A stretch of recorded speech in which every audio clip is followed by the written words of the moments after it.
Hi, this is PC Pro 3 channel. In today's video, I will show you how to disable hover text on Macbook.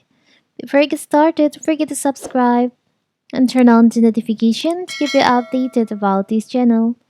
So let's go. When it comes to reading text on the screen, there is an accessibility function in macOS that may make things a lot easier, particularly if it's in small, hard to read character. Those who are visually handicapped are not the only ones who may benefit from this function, which is termed hover text. On my previous video, I've shown you how to enable the hover text on your MacBook. As you can see in here's the hover text on this MacBook. Now what if you want to disable this feature? You no longer use this feature. It's so simple.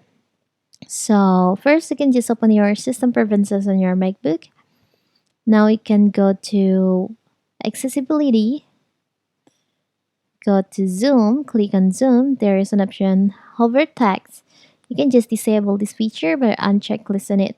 So now you have disabled, you have unactivate this feature on your MacBook.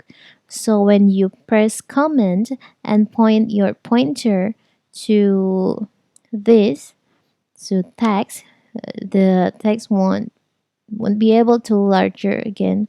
So simple, right? So that is how to disable hover text on MacBook. Don't forget to like and subscribe and turn on the notification to keep you updated about this channel. Thank you and see you.